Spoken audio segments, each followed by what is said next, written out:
Hello, folks. This is Jeff Davis with the legendary Jeff Davis Show from Central Texas, USA. And I love Mike Hanson Archives. Okay, Peace out, keep baby. watching the classic videos right here on Hanson Archives, Waco Archives, and the original station, Mike Hanson Archives. I just wanted to show you those videos, and these videos still have to be uploaded. That's what's taking so long. We have hired somebody to do it, and we do have the equipment to do it now. So, and believe it or not, this and that is just over here at one of our offices, and all the rest of it, we have at least 10 times this over at the museum. So we are busy doing it, and if you would like to participate in helping with that, we're going to throw an address up there. She's going to throw the address up there right now. So we would appreciate that. And to help the cost of that, we are offering my book at $25. We'll sign it and send it back to you. Give us a call at 830-672-3089, and we can take your credit card and put it on the credit card if you want to do it that way. If not, you can send us a letter at 901 St. Joseph Street in Gonzales, Texas, 78629. All right. Be sure to go to our new channel, Waco Archives, with all the great interviews we've done over the last 27 years. Thanks a lot. God bless. We're back. As we promised, we got a very special show here tonight. We have with us, and we'll get to him just a second here, a couple of Mount Carmel survivors, and we're also going to have play some footage not before seen at 9 o'clock. So if you all want to come down to ACTV and meet our guest here tonight, you're more than welcome to do that. If you're watching channel 46 on Fort Worth, Texas, we're being cable cast out of Fort Worth now as well. We're a non-copyrighted program. Feel free to use any information on this program for the viewing audience of Fort Worth. Now let me just briefly bring up our guest today.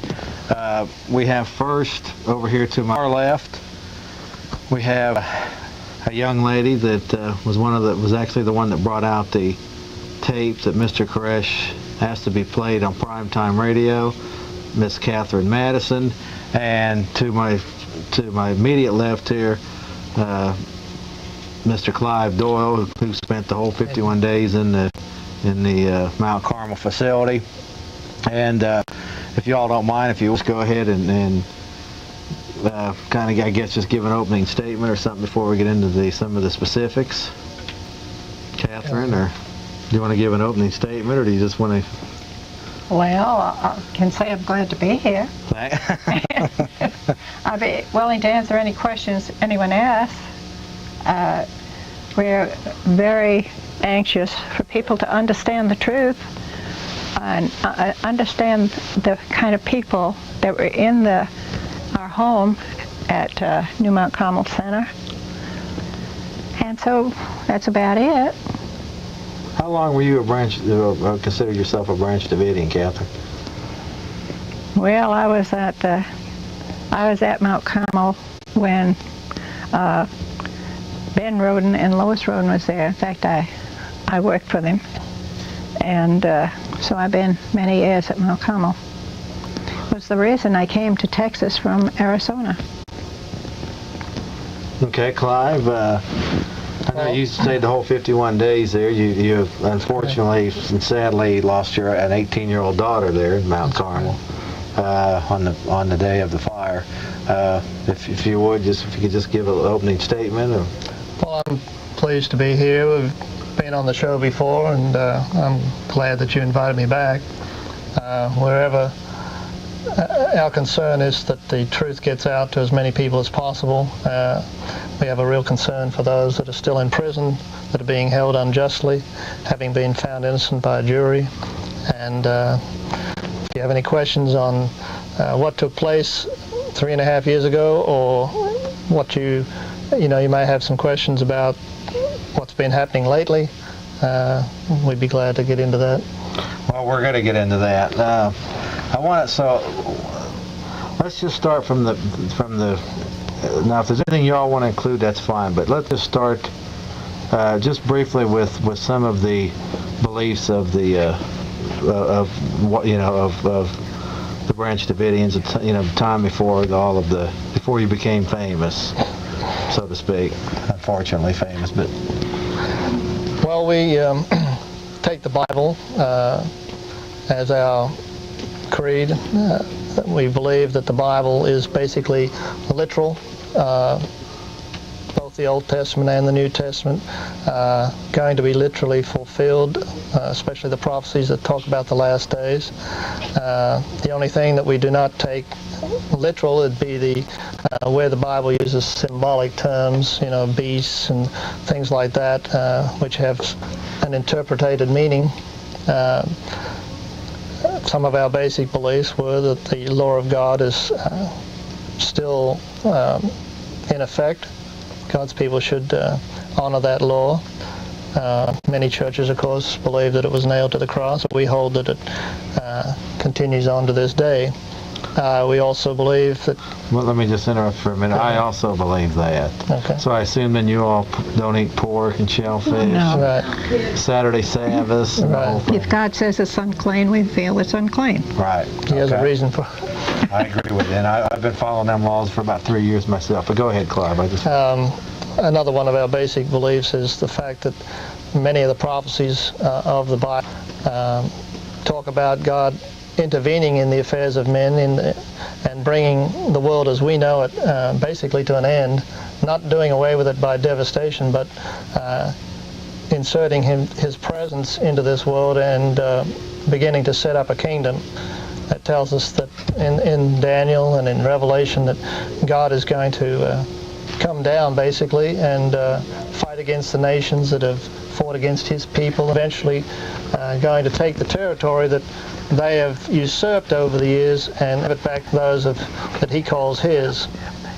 And so that's been a major doctrine of ours for quite a number of years, since the mid-30s, that God would establish a kingdom big in the Holy Land with Jerusalem. One thing that I happen to be a believer in up to a point, and that is that the other side of the way, the Antichrist forces will establish his kingdom, which I think's already been in place for quite a long time now. When we hear talk of this new world order that we talk about frequently on this show, and I know that I believe that you all have some feelings about that as well. This one world system that's being set up. We've known quite a bit about the overall picture of a one world order. We may have looked at it perhaps differently, not perhaps so politically as you all, but we've looked at it from a biblical point of view, and we see beasts illustrated in Revelation that would dominate the world and cause men to receive a mark and to obey, otherwise they're going to be killed, things like that. And of course, when you try to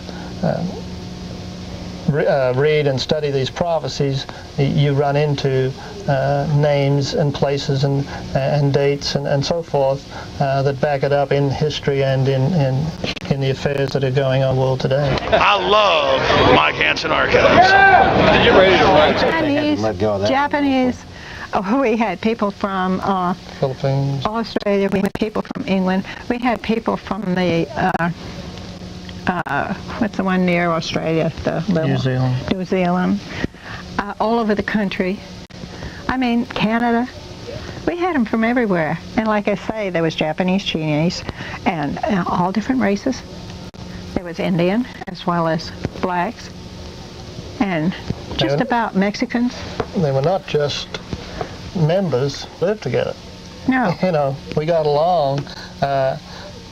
that to me, I'm sure you had a little bit of infighting. I mean, No. there was some disagreement, was but I've still- never seen so many different kinds of people get along so well, which to me Amazing. indicates the Spirit of God working. That's right. We had something, they came to learn something, and what they came to learn and to find out was more important than all the quibbling and the squabbles and the daily little frustrations that might arise because of the situations that we lived in. They were all solved very readily and without any fistfights or anything like that. Most of the time we got along great. You never saw the men. Or you'd expect the men to get, when they would really get upset to start wanting to fight. None of that. The women, women, it's very hard for women to live together. Yeah, and you all. How And many yet people were we totally? all lived together. I think the highest count was 150. That was during '92. Yeah. By the time that the ATF raided the place, I think there was something like about 130. Square feet was that? Do you know? Do you have? no, How many acres? There were several hundred acres. Well, we have 77 acres out there, but the 78. building wasn't. Yeah. It was a big building. And it was I paid. It was counted. going to be paid for completely, right? I counted Right. 40 used.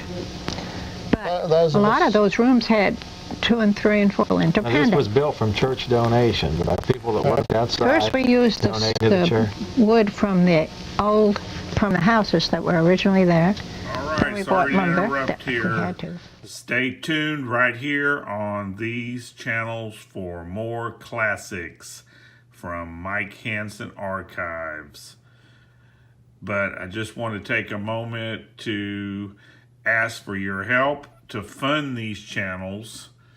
We are asking a $25 donation to buy my book. I wrote this book about Bohemian Grove, about when Alex Jones and I snuck into the Bohemian Grove Club. It is the best and most comprehensive book on Bohemian Grove, and it's written by Mike Hanson, my old camera guy. Mike Hanson Archives. The newspapers were everybody came to read it. And so those papers were all taken apart and, people reading different sections of it because there was an article by the paper that was talking about David. And, of course, they were given their view. Well, I went down there and I could, I was trying to read it and then I decided, no, wait till everybody finishes and then I'll get the paper and I'll go upstairs and read it. So I ran upstairs to my room. I didn't stay there very long. When I came down, everyone had dissipated, gone to their own rooms. And I hunted around and picked up different sections to finish the article. And as we had 2 big windows in the foyer, and I was in the far window, and as I looked out, I saw these vehicles coming in. And I start from my room, and I look out the second window, and when I do, I see that they're coming in, and I knew they would not go down the road because there was nothing down there. I could see that they were going to stop in front. There's 2 big cattle trailers. And I wondered, what in the world are men going to do with those? Because lots of times the men would have something would be doing, and the women would not be absolutely conscious of everything they were doing at the time. You thought it was Branch Davidian? Oh, yes. I thought Okay. it was somebody had gone out and got these 2 big trailers for a reason. And so I ran up the back way to my room, and I threw the paper on my bed, and I was about to lay down when this terrific noise. I knew it was helicopters. I went to the window because I was in the back of the building. And I looked out, and when I did, I saw these 3 in V formation.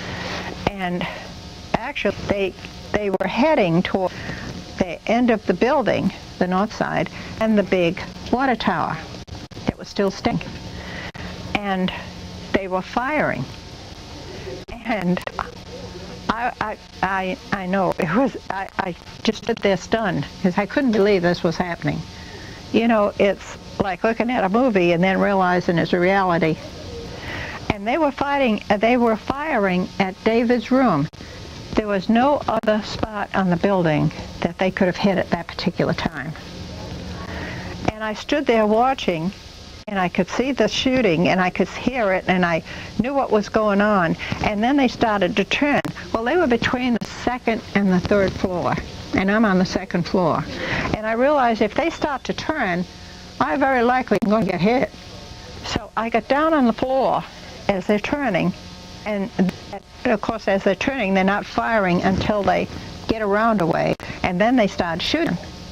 Now there was no shooting before that.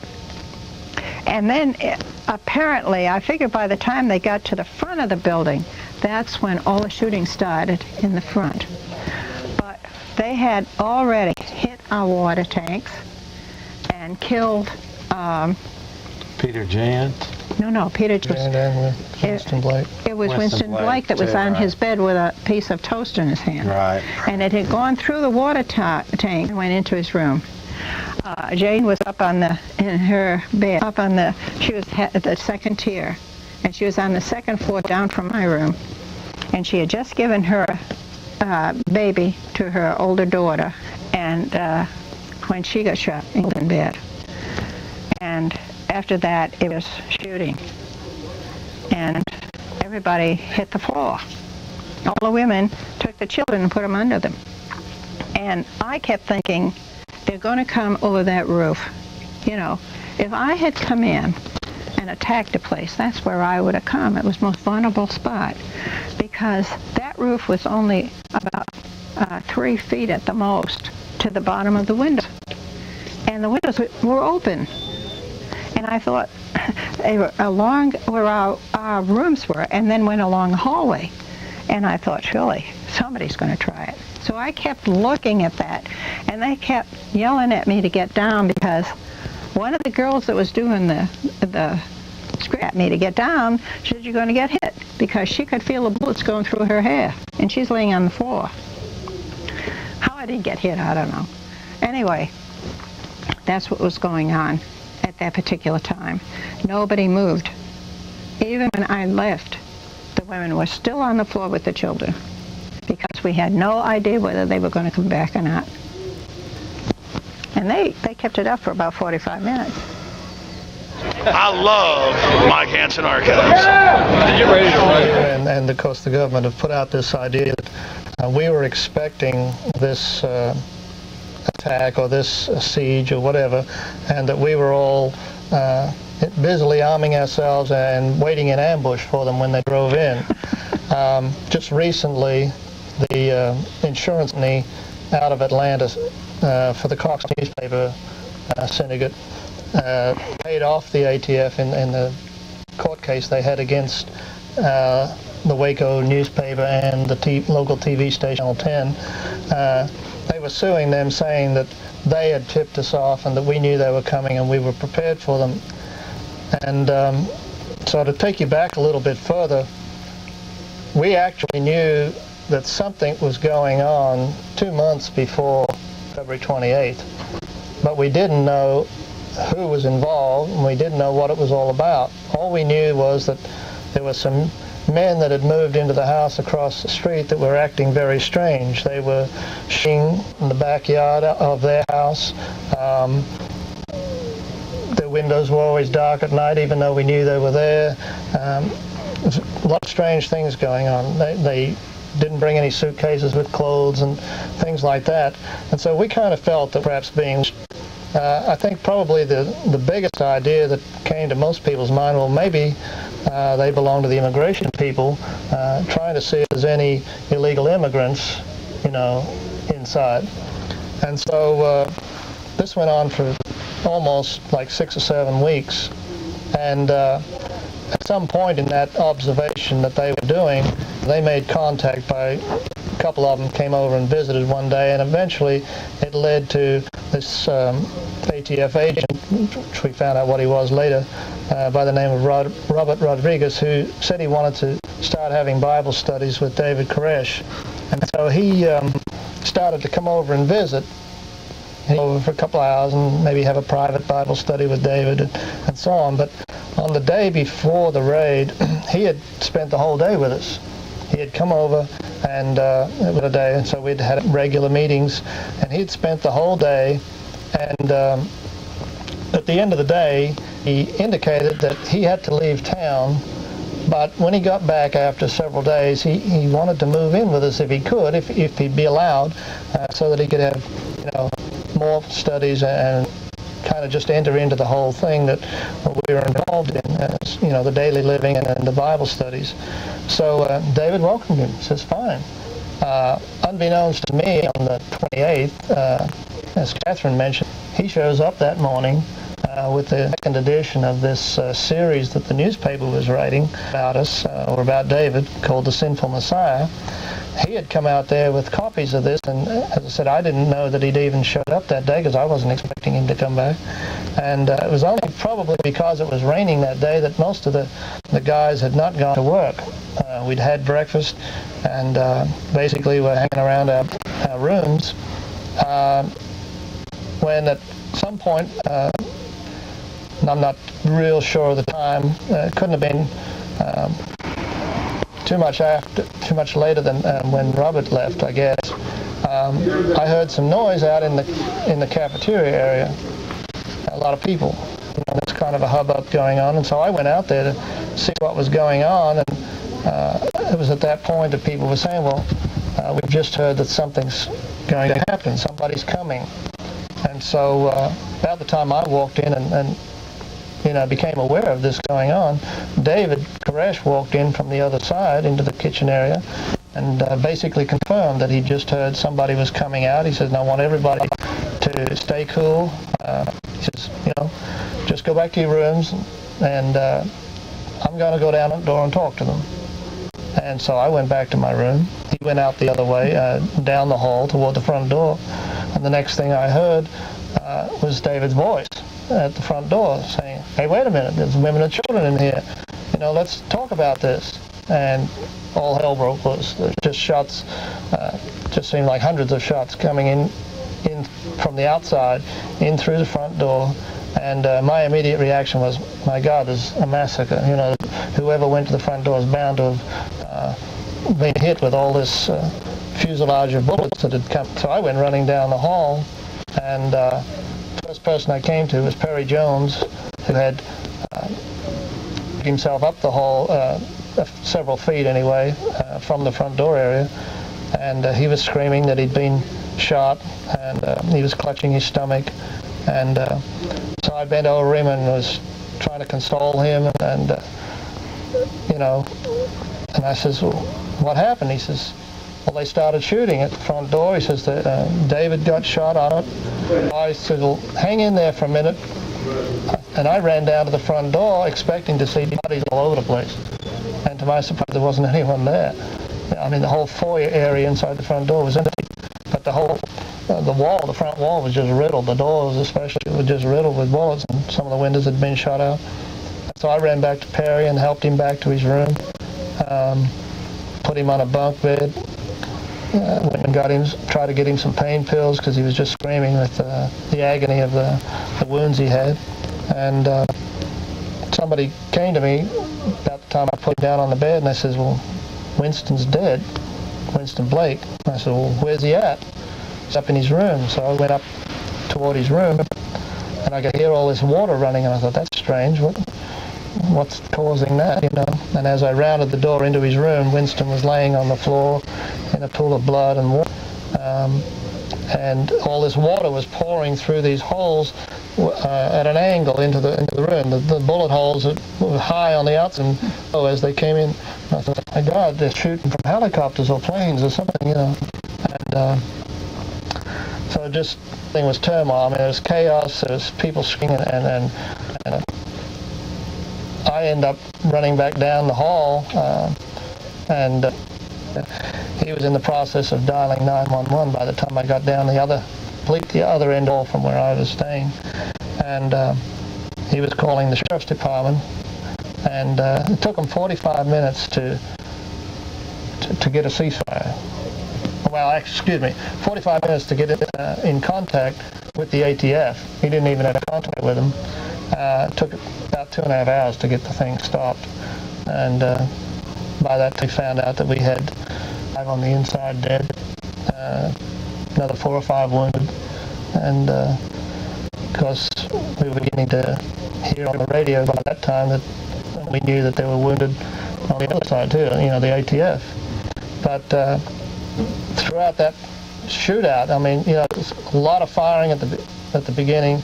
and then it was more sporadic for the rest of the time. Building. Lots of armored vehicles moving back and forth outside the building, knocking holes in it. We have not seen any of the Branch Davidians, and we have not seen any federal agents anywhere in any of these pictures. Most of these are on our big lens cameras that can shoot over that 2-mile area. Hello, folks. This is Mike Hanson here on Mike Hanson Archives on YouTube and here on my Facebook. And we're here at the 25th anniversary of the memorial service here in Waco, Texas, and we got Clive Doyle here. Can you tell us a little bit about what your thoughts are on the 25th anniversary here? It's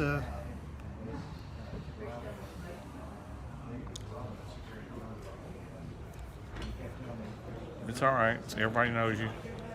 it's kind of hard. My daughter just died. Now, that's what I heard, and we didn't put it out on the internet because we were asked not to. This is the first time people out here on my A lot of them don't.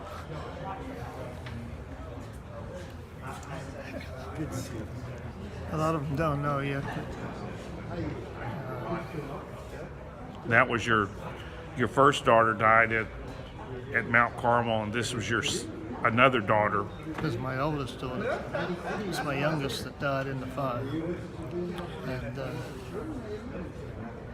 Karen was coming down, had her plane booked. She was coming down for the memorial, and ended up dying in a head-on collision. A drunk driver. People up in Pennsylvania saying that it was deliberate, it wasn't an accident. Tried to run a cop off the road first. I guess the cop avoided it. Tried to run down another woman and she avoided it. Karen was third in line. So they say she died instantly, which is at least she didn't suffer too much. But seems like every year there's a few more to go. Yeah, it's just not many left. Clive, I'm so sorry for all the stuff that's happened to y'all, and hopefully it will get better. But like you always say, it's going to be better. It'll get worse before it gets better. Well, but once we're gone here, maybe. Well, you know, KRLD called me this morning. Well, what do you think the government's learned in 25 years? I said, nothing. Except don't have the press there filming everything. How are you doing? There's Desi. Okay, well, we're getting ready to start. Who do you got speaking this year?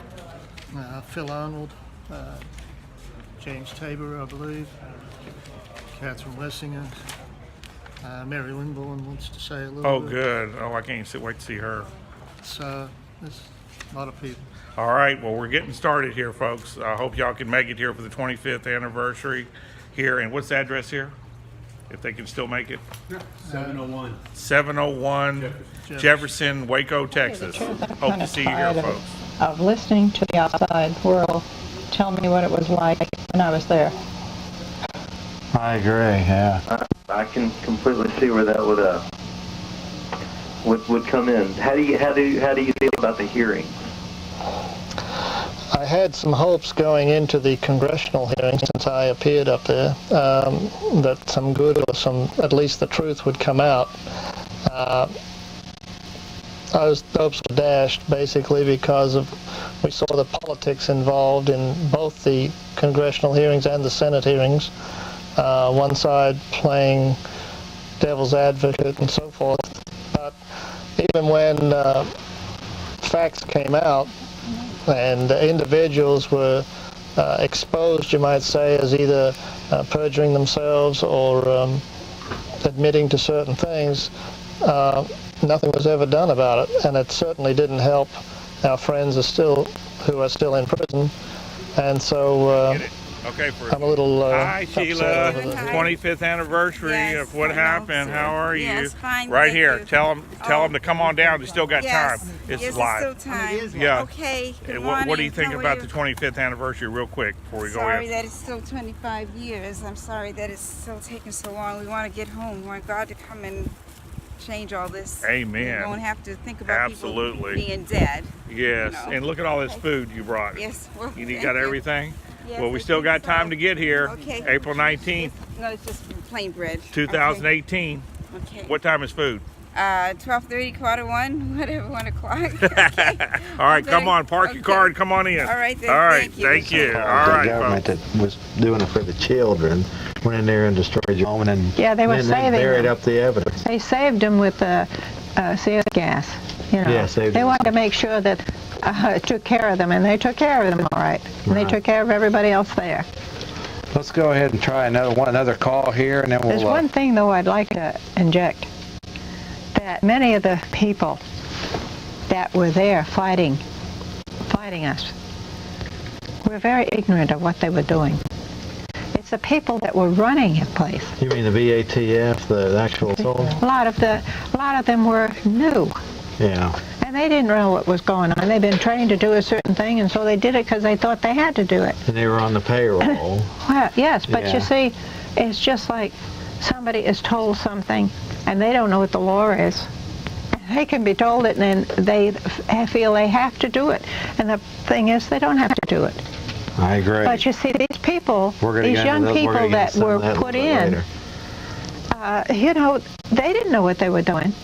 But the ones that got up there and spouted all these lies, absolute lies, and they knew they were lies, they're the ones that are more responsible.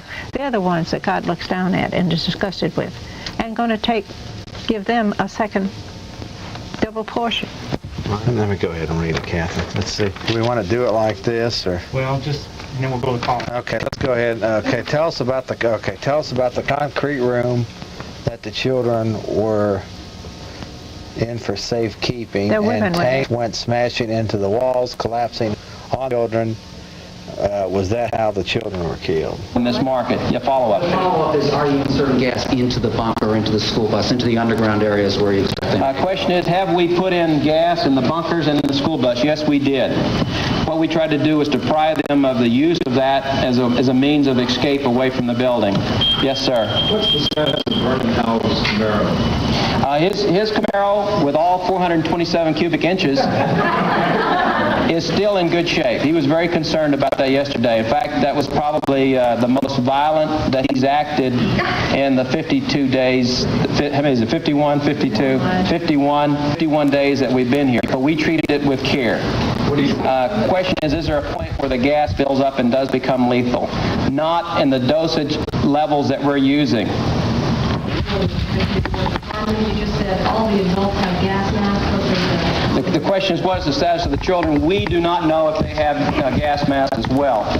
But we have gone to extraordinary steps to ensure that the dosages being utilized are well below the medium lethal ranges. That the dosages being utilized are well below the medium lethal ranges of CS gas. We would not use dosages that would harm those children, nor would those dosages cause damages to their lungs or other types of injuries. There's been some unfortunate reporting talking about that if tear gas were utilized, it would deprive the children of oxygen and it perhaps could be fatal. Into the walls, collapsing it on the children. Was that how the children were killed? Well, that's what Crow told me when we were, there was quite a few of us at the Brittany Hotel, and that's what he said. They poked the hole in the building and went into this building, cement building, that was very thick. That'd been our refrigeration, where we had our refrigeration, and knocked down the roof, part of the roof, which came down and hit the children and the women that were there. And he said a lot of them had been hurt by that. I hope you're enjoying the classic videos here on Hanson Archives. just wanted to take a moment to tell you the money that we get from my book sales are going into paying somebody to put all these up and to transfer them over from VHS to the YouTube channels. Alex Jones and myself snuck into Bohemian Grove. That's what my book's about. There's when we were a lot younger. There's Alex and there's me when we were a lot younger, in our younger days. Actually, that was over 20 years ago. And here is the book, Bohemian Grove, Cult of Conspiracy. And if you write the address she's going to put up right here throughout the video, write and send us $25 and I'll sign the book and send it your way, and we will use it very wisely to start uploading these videos, which we have been. That equipment cost me a fortune, and the lady that sits there is costing me a fortune. She's on her way back in here, but we've got all these tapes done so far, and we got hundreds and hundreds of more tapes. When I was the producer for Alex Jones and Jeff Davis and a whole bunch of other good patriots fighting the New World Order, I'll just say one thing: death to the New World Order. What are they doing driving tanks into the structure with men and women and children on the other side? Now, we're going to get into that here as the show progresses, but you're on air. Hello, can you hear me? Yes, sir. I had a question. There was one little blurb that was on national TV, and it was about David was studying the seven seals, and they'd come up with certain that I'd ever heard. I was wondering, did you all know anything about that? Yes, we do. Yeah, Davis gave us the Thanks for your seven call. seals. He instructed the seven seals. But if the thing is that none of us can give the seven seals, we do not have the same spirit that he had. David, over the negotiating phones, David had told the FBI negotiators that God had spoken to him and asked him, or given him the go-ahead, to write out a brief explanation of the seven seals, which the negotiators had sent in supplies so that he could go ahead and begin that project, and he did indeed get started on it the night before the gassing. Mm-hmm. They had told him he could have all the time he needed, and the very next day they started ramming the building with tanks, injecting gas, and so the project was never finished. We do have the portion that he did write. One of those women that survived the fire came away with a disc, a computer disc, with the portion that he had gotten finished, and we'd be quite willing to send it to you if you want to contact us. We'll give you an address later on as to where you can write. Do we have another call on hold, or has it been waiting for a while? Just a quick question or comment, because I want to get into the... Hello? Hello, how you doing? Hello? Yes, ma'am, you're on the air. Yes, good evening. How you doing? I'm doing fine. I wanted to call and thank Clive and Catherine for being on tonight. We really appreciate this. We knew from day one, our family, that the ATF was responsible, number one, for this. Janet Reno, every one of them were behind this. And I wanted to thank them being on tonight. I think teaching the American people and coming out with the truth more people need to know about. You know, myself, my family, our friends, we all know this. We were devastated by it. We didn't believe any of the lies being told to us on TV. I want to call and say thank you so much for coming. Thank you for your support. God bless you. God bless you too. Thank you. Very glad to be here. Before we take that break, though, I want to ask you all. I want to just get this in kind of quickly, because the last part of the show I want to get into. Like you said, you have current people now that are getting beaten in these prisons and stuff. So Right. we want to get into some of the, as far as what I would like to see done, as far as indictments for the tank drivers all the way up to the people that gave the orders, because these people are not being held accountable for what I consider to be murderous acts. But until that time, I want to just ask you about the 51 day. Okay, first off, just quickly, because this is the one question that everybody asks me, And I've even forgotten the good response. Why didn't you all come out? First of all, there was a certain amount of trepidation when the ATF evacuated after the shootout. There's quite a bit of fear, you might say, on the part of the people that were in there, expecting them to perhaps wait till nightfall and come back in and attack us. Of course, you know that they were supposed to have been relieved of their parts by the FBI by the end of that day. And from that point, over the negotiation phones, we were being told that even though they wanted everybody to come out, they did not want us all just coming out in all directions because they had the place surrounded. They had sniper nests all over the, in various localities, and they apparently had a hard time contacting these people. They weren't all hooked by phones or whatever. And so if we would be setting ourselves up perhaps to be shot if we just all came out, and, as I say, out of any exit or at any given time. So I was given to understand that it all had to be set up over the phones. Underneath the compound, but gas will permeate those areas as well. So again, we're not anticipating they're all going to flow out at any second right now, but it has been quite substantial. Yes, sir. Are you surprised no one has left the compound after you've opened up the walls? Question is, am I surprised? Truthfully, I'm not surprised. I think you have a totally fanatical, committed group to David Koresh. We believe that there's a hardcore group. They're all heavily armed. They're all firing at our vehicles when they do appear. Those who are weak, we believe that they're surrounded with firearms and probably are not being allowed to leave. Those who are totally loyal to Koresh, it's going to have to require extreme discomfort, we believe, and probably a signal from Mr. Koresh that now it's the time to get out of here. Yes, time to get out of here. Yes. Can you show us where on the map you inserted the gap? Well, I can't show you all because we have virtually surrounded over the negotiation phones, being told that even though they wanted everybody to come out, they did not want us all just coming out in all directions because they had the place surrounded. They had sniper nests all over, in various localities, and they apparently had a hard time contacting these people. They weren't all hooked up by phones or whatever. And so if we would be held up perhaps to be shot if we just all came out, and, as I say, out of any exit or at any given time. So I was given to understand it had to be set up over the phones. And for several weeks, people were coming on a regular basis. There was over 30 people came out of there as a result of the negotiations that were going on and being set up.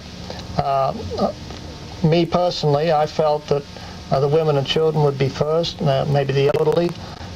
The guys would be the last one, so I was quite prepared to stay until my turn came, you might say. Everybody I know that was in there had their bags packed. We were fully expecting to come out. As a result of the treachery on the part of the team, the FBI team that were on the ground, the tactical team, it seemed like every time came out or every time complied with what they asked us to do, we would be punished in some way. They would destroy something, they threatened, and they cut off our electricity. They were playing music and the bright lights and so forth. Everything that seemed to be done negative when we complied with what they wanted. So there came a point where everybody just basically forget it. We either all come out together or not at all, sort of thing, and it was kind of a standoff. That's the feeling on the part of the people as individuals. On the other hand, we also had a religious situation that a lot of people don't understand, and that is that God had told David to wait. They had not complied with his request to play the tape that Catherine brought out in prime time. That was the agreement. They didn't play it in prime time. Probably very few people in this country heard it at all. And so God told David to wait. And we waited, as I say, partly for an indication or some kind of sign from God or a green light. And that green light came when David was instructed by God to begin writing the 7 seals. But the FBI were impatient, and on April 19th, of course, they rode the negotiators, telling him to take his time and write this out, and then everybody would come out. They just decided to come in with the gas and demolish the building. And I don't know whether you got the footage tonight, but there's one footage where it says that their aim was to isolate us all in pockets, and by the end of the morning they'd pretty well done that. Those of us that were in the chapel were not able down to those that were in the kitchen areas upstairs were pretty well blocked off from getting up and downstairs because they were demolished by the and so forth. So it's probably a lot of people that would have liked to have got out of the fire once the fire started that were unable to. We know for a fact that there were people that came out on the offside from where the media were not available to take pictures, who were shot. Because they were trying to come out. So the bottom line is you really didn't trust this We didn't government. trust the government. Yeah. They hadn't given us any reason to trust them. Outraged these jurors were by the government's own testimony about what happened at Waco to the Branch Davidians. Now understand, this is after the trial is over. Is the newspaper establishment, in this particular story, it's the Associated Press, is asking the jurors, what did they think? What comments do they have? They were just fit to be tied. It turns out that those tanks that we watched on the day of the assault, the final assault when there was the big fire and everything, those tanks that we watched on television were not just poking holes in the wall to insert gas into the structure. This is a red that's occupied by men, women, and children, yet those tanks that we saw, according to this trial testimony, the government testimony, those tanks were ordered to penetrate this residence occupied by men, women, and children. The strategy, the government's strategy as described at the trial by the government itself was to bring this structure down. This is a residence occupied by men, women, and children. Our government, that is supposed to be based on the ideals of freedom and liberty for all, our government instructed its gun agents to come into tanks and roll the tanks right into a structure that's occupied with women and as a result, some of the children that we were supposed to be told the government was saving died as the structure came down and crushed skulls. They died from blunt force of the skull to their skulls. It's like this. For people who are, how come there's a militia movement that's growing in this country? Well, you know, it used to be, I'm over 50. I was 52, just had a birthday just recently. And we used to use the phrase up in arms as sort of a metaphor. It was kind of a joking metaphor. People are up in arms about this or that. But when you have a government that orders its agents to get into tanks and run those tanks through a residence occupied by men, women, and children, and then no indictments. There's no indictment of the tank drivers. There's no indictment of the people who ordered the tank drivers. There's no indictment of any of the high officials.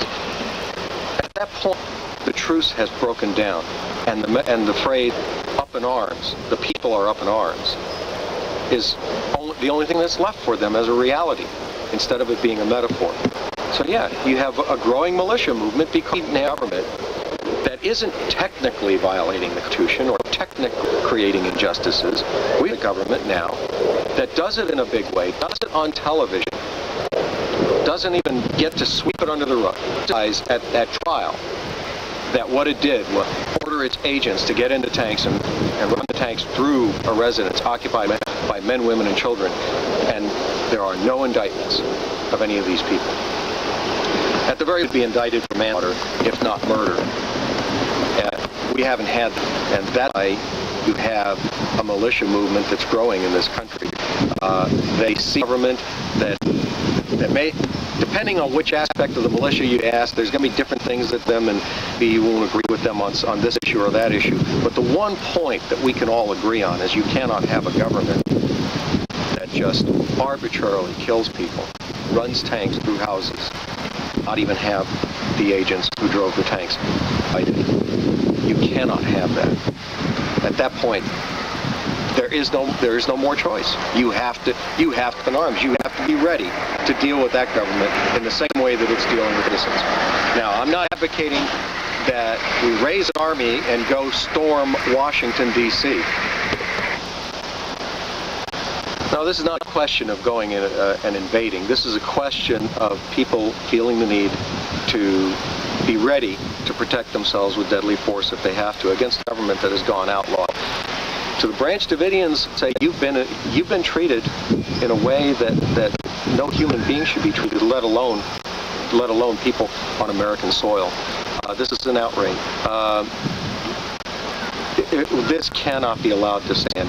I am very pleased that Jeff Davis has been pursuing this in public access TV. This isn't an issue that's going to be pushed by the establishment media. This is Terry Liberty Parker, hardcore libertarian in Austin, Texas. A Branch Davidian to join us. Clive, we're honored here to have your mother. My mother. Yeah, this is Clive Doyle's mother. And us and that know these people, we call her Grandma Edna. Grandma Edna, do you have any opening statements or comments you'd like to make to the viewers of the program tonight? Well, I'm just hoping that the people of America will wake up to know that they've got a government that's running this country that's out to destroy those that don't go along with them. And what happened at Waco is not the last you've seen of it. It's going to continue on till God comes down and finishes the work himself. So I want to just you ought to comment on that. I would agree with everything she said there, that there is a government in place now that is out to destroy anybody that's righteous. Or Haven't they proved it? Yeah. Well, that's what the scriptures teach, that That's right. there are powers that want to do away with God's people. They want to persecute, make war on them, and unfortunately the scripture predicts that they will overcome and kill them for a period of time until the judgment sits and God intervenes. And then in the end we win, or the righteous people win. It says that the kingdom will be given to the saints. In fact, I also heard you, my first introduction to you, Edna, was on a Day 51 video, and I think you were sitting there with probably Woody Kendrick or one of these people. Maybe I've got it confused now, but somebody asked one of the Davidians about, do you think Jesus is coming soon? And you said... In front of the courthouse after the trial was over in Cloud. And somebody was saying, do you think David will come back? Yeah, the sooner the better. Well, actually, and I'm still saying that. I'm asking God, please hurry up and send David back and put an end to all this terrible violence, evil that's ruling this world. And nobody seems inclined to want to stop it. That's the pity of it all. People are just sitting, taking it. Who started the militia in this country? Bill Clinton. Because he sits in a position where he brought about a position where people are afraid, so they take up arms for self-defense. Why shouldn't they? Who wants somebody bashing in home and kicking things around and just stand to it? No way. Not home anyway. Grandma, do you have any thoughts about this? We hear rumors about this new world order that Bush... Sure, there's a new world order. The devil's going to bring one in, which is coming in is almost in existence now, and God's got one which is far better, and that's the one I'm waiting for. I don't want anything to do with Satan and the people that let him use them. I agree. I think she did a fantastic job. Anybody want to come up here? All right, that's it. All right, who wants to lead? Let Gene go. Go ahead. Yes, sir. All right. God bless the Republic